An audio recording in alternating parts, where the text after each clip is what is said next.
talata na pinasa ko natin.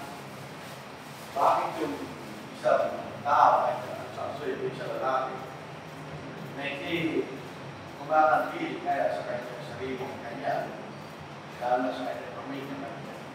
Parang ito sa sa pag-spasa talataya. Dahil wala.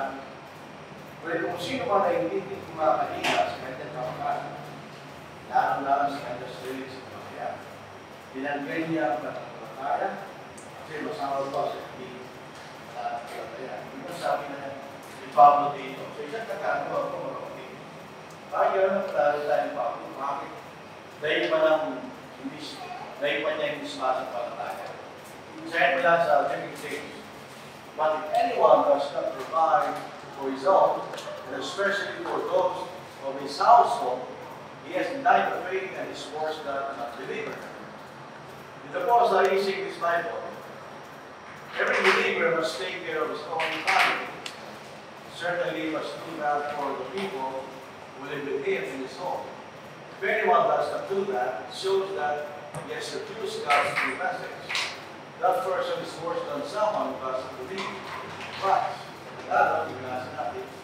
Kung ito sino man ay hindi kumakalinga sa kanyang kapag-anak, lalo-lalo sa kanyang sarili sa bayan, binanggay niya kanyang pananampalataya, kasi masama pa sa hindi pananampalataya. Ba't yan ang padalimita ni Pastor po?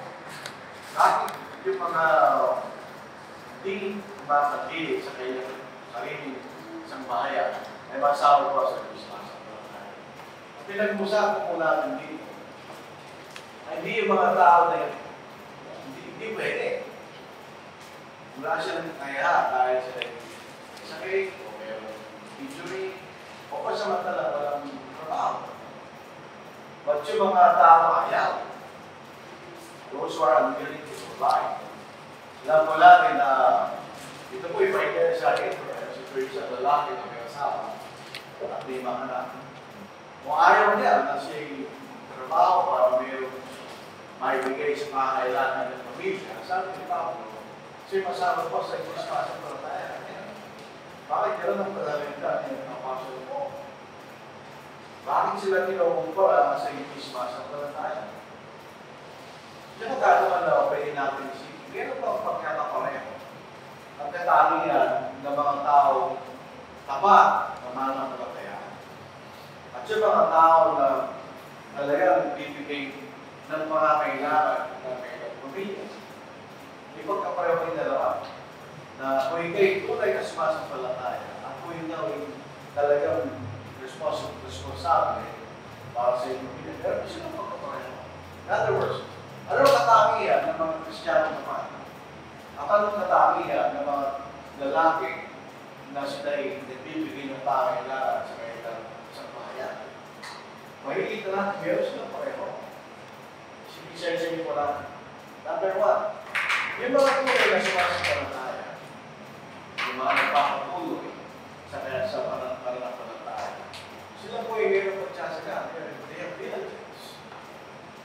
Ang ibig sabihin ng diligence, careful and persistent work or effort. Hindi yung para sa pag-ibig, hindi mo. Nalagay ito yung careful, persistent. Ito yung kabaligtaran ng katamaran. At ang tao naman, wala sa sila. Sabi niya.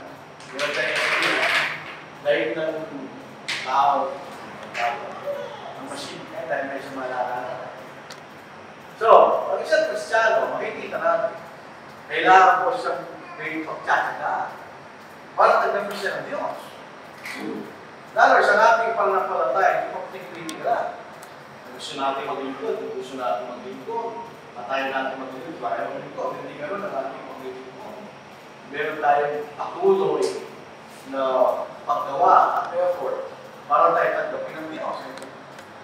Ito po sa American Standard Bible, sa 2 Timothy chapter 2 verse 15, be diligent, sabihin, magkaroon din ang pagsusumika o pagkakagaan. To present yourself approved to God, sinabi ng prove, hindi tinatanggap ng Diyos. As a worker who doesn't need to be ashamed, accurately handling the word of truth. So sa isang Kristiyano, wala siya sa mga natawag sila sa isang bahala, hindi tutuloy sa lahat. Kailangan tayo magpursige. Magkaroon po tayo ng effort para tanggapin tayo ng Diyos. So hindi tayo pwede maging tamad sa ating paglilingkod, pagkatasan tayo ng Diyos. Hindi tayo tanggapin. 1 Corinthians chapter 15, dito po sa pinangawaling talata sa kabanata ito, na conclusion po ng sinasabi ni Pablo, may pagkabuhi na maguli. Ito yun, kanya. Dahil meron pagkabuhi na maguli, dapat ito gawin natin. Kaya nga, mga kapatid kong minamahal, kayo maging matatag, hindi nakikilos, lagi sagana sa gawa ng Panginoon. Yaman nalalaman ninyo, hindi walang tumuruan ng inyong gawa sa Panginoon. Sabi niya, kayo yung matatag, kayo hindi makilos, kayo. At tayo sumasagana sa gawa ng Panginoon. So ito po ay meron pong susumikap sa bahagi ng mga tao kapag sa Panginoon. Kaya nagsusumikap tayo para maging nagkakit tayo ng Panginoon, magdating na araw tayo may ligtas. Ganon din sa mga tao may isang bakayan. Kailangan mo ng diligence pagsusumikap to provide for your family. Halos lahat ng mga, actually, hindi sa lahat ng mga Kristiyano, inaasahan na tayo masipag. Hard working. Hindi lamang, maraming paraan na pagtatrabaho. Isa rin kayo nagtatrabaho, pamilya na. Pero sinasabi ni Pablo, sa Solomon, sa chapter 9, verse 10, whatever your hand finds to do it with your mind. Bigay mo yung kung kaya. For there is no word or device or knowledge or wisdom in the way where you're going. Kung ginamatay ka na kanya, wala, hindi mo makilala. Pero tama tayo naman, sabi ni Solomon. Ano man ang yung gusto gawin? Gawin mo sa iyo, kung kaya. Don't build it, sabi ni Solomon. Pagka kanya, meron gusto gawin, ang gusto mong gawin. Pwede kung wala mong gusto mong trabaho. Gawin mo sa iyo, kung kaya. Be your best. Sabi ni Solomon. Ito rin po sabi ni Pablo, ganun eh. Sabi ko nga, meron dalawa nagtatrabaho. Sabi ko, dalawa para kumita, para siya makira. Pero pag alam nagtatrabaho, hindi na para siya kumita. Talaga siya nagtatrabaho. Kasi na kung ating paglilingkod kahit sa ating mga pinagtatrabaho, may mga naglilingkod tayo sa Panginoon, at hindi sa mga nakakalimutan. Pero kailangan ko talaga na pagsumikap ka, hindi lang ako para kumita ka ganyan. Say na, whatever our work, wala mga natin trabaho, we labor heartily. Pero sa iyo tayo sa iyo puso at hindi susumikap ka. Kasi you're working for the Lord. Nasabi pa lang. And whatever you do it heartily, as the Lord cannot command. Kapag para tayo ang Panginoon, tayo naglilingkod, hindi sa ako. So hindi nagpapakilala sa pagtatrabaho tayo ng sumikap talaga.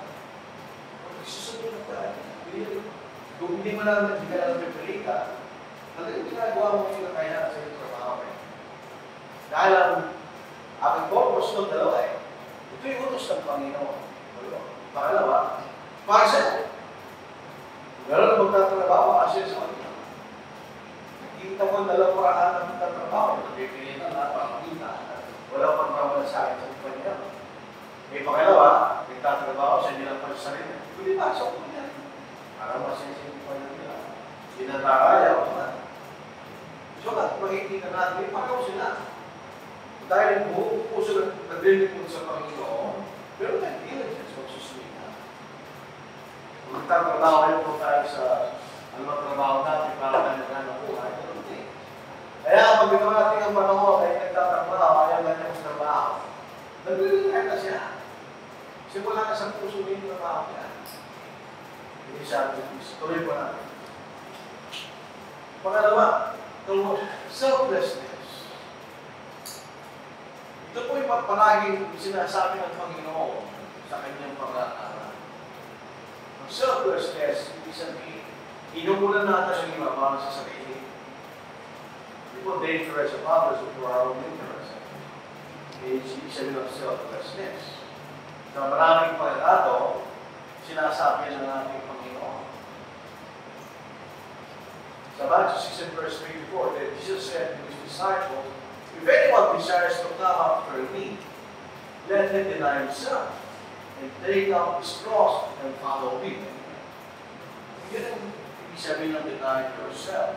Sabihin, parang tao po ay nakatuwa sa sarili niya. Yan ang ibig siya ng self-centeredness. Ay, hindi ka wala pang alaga.